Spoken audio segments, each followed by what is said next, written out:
looks like we're sailing on a lake at the moment. You wouldn't quite believe that we're 300 miles south of Cape Town, nearly 40 degrees south.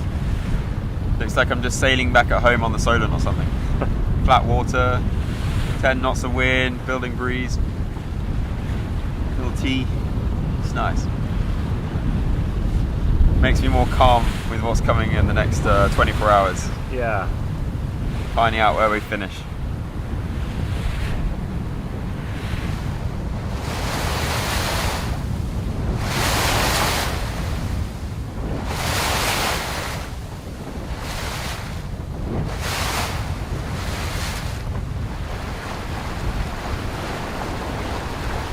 Getting ready for Cape Town. Looking pretty for Cape Town. I wish we could see an albatross. Now here.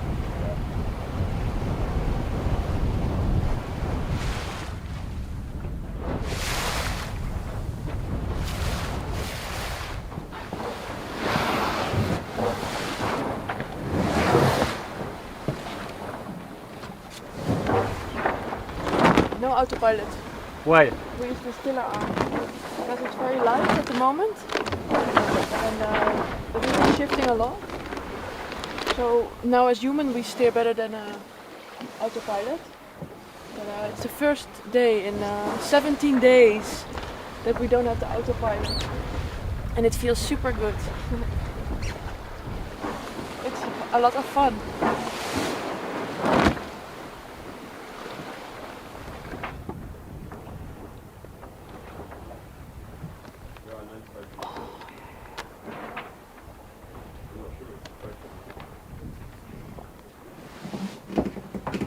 I think the other boat's probably still moving at the moment, so that's tricky.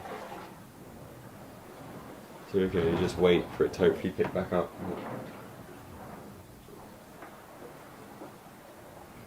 Let's see.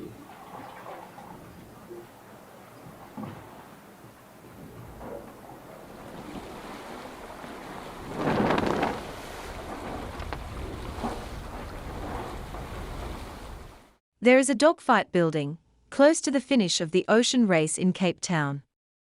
The ETA is Sunday near noon local time for the top 4 boats, as a light wind battle rages on the final approach. With just 250 nautical miles left to race, as of noon Universal Time, coordinated on Saturday, the results of Leg 2 remain as uncertain as ever, with the top 4 boats within just 5 miles on the advantage line, as they race in light, flukey, changeable conditions. And the 5th-placed boat remains the fastest in the fleet, having made up over 400 miles in the past 2 days. The reason for the close racing is a ridge of high pressure, which is bringing sunshine and hot temperatures to Cape Town. What it isn't bringing is wind. It looks like we're sailing on a lake at the moment, said Will Harris from Team Malaysia on Saturday. You wouldn't believe we're 300 miles south of Cape Town, at nearly 40 degrees south latitude. Flat water, 10 knots of wind.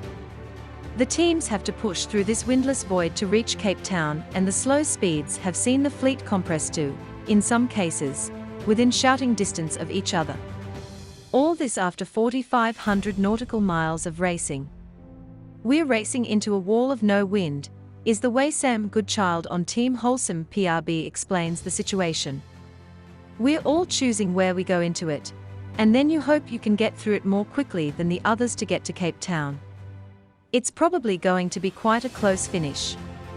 The crew on 11th Hour Racing Team, the nominal leader on the race rankings today, would seem to agree, perhaps no surprise, as these 2 boats are so close they appear as one on the tracker. When Simon Fisher runs fleet projections, in other words simulates where each boat will go based on optimum courses for the weather they have wherever on the map they are, we all arrive at the finish together. So, while we've worked hard to get ourselves in a safer position and worked hard to stay in front of Wholesome, there is still a lot of uncertainty in the next 24 hours, writes Amory Ross. In Top Gun you would call this a dogfight. A finish like this, no, said Kevin Escoffier, the skipper of Team Wholesome PRB. Call it what you want. There is an exciting, close finish on the horizon over the next 24 hours in Leg 2 of the Ocean Race. Cape Town, a host city in 12 of 14 editions of the Ocean Race, is primed and ready to receive the fleet in whatever order they arrive. The ETA for Cape Town is near noon Universal Time, coordinated Sunday, February 12th. Leg 2 rankings at 1200 UTC, the 11th of February 2023. 1. 11th Hour Racing Team, distance to finish, 256.9 miles. 2. Team Holcim, distance to lead, 0.1 miles.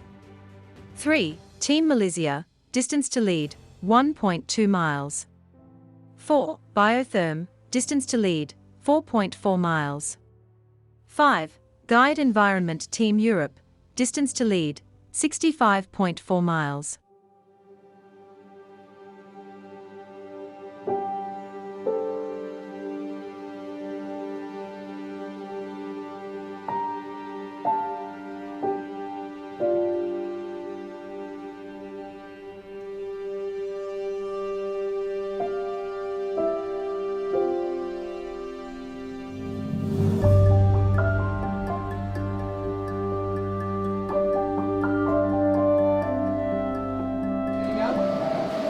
So yeah, we've got 11th hour just here, which is nice.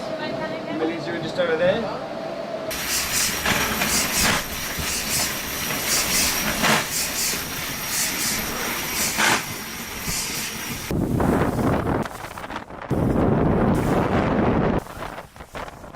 Fresh new start, focusing on being fast. There is still plenty of things that will happen, plenty of opportunities.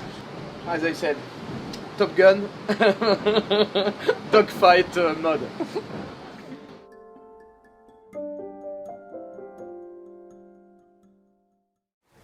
Start by spending a lot of time looking out that back window. Yeah, What's back there? we're like on to day 2 of our two-boat testing program with Holcim. Been connected by a big bit of elastic for probably the best part of 2 days now almost. Well, certainly that feels that long. We're sort of just working our way through probably the lightest patch we're going to get before the finish, excluding the actual finish actually, but side of the opposition keep making gains when the wind is in our favour.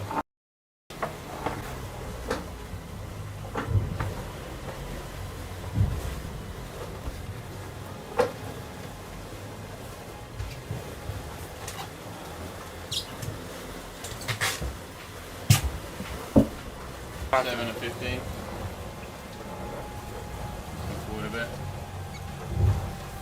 138.50.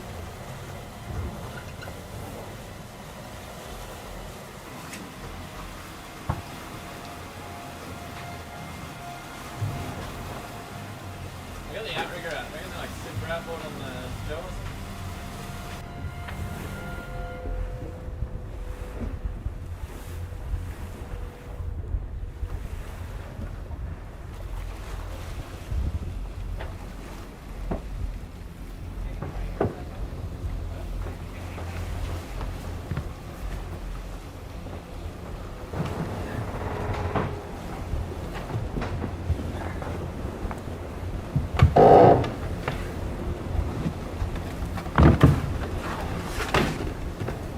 That's up there with what we call painful offshore sailing. Basically, I think these guys had obviously a bit of a speed edge, but also we sailed into the lighter pressure forwards, and they sort of carried the old pressure into us, and then we sort of rejoined the new pressure together. So they effectively gained 2.5 miles on us for pretty much for free, with us sort of losing our minds trying to get the boat going faster. And as you can see, after 5,000 miles, we're 50 meters apart, which is cool but frustrating because they were 3 miles behind. But there's times like that in offshore sailing. It's just a bit like that, and you can't really do much. But it's frustrating. But so just carry on.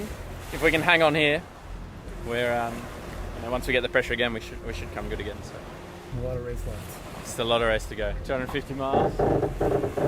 There's actually not much race left. but there's a lot's going to happen.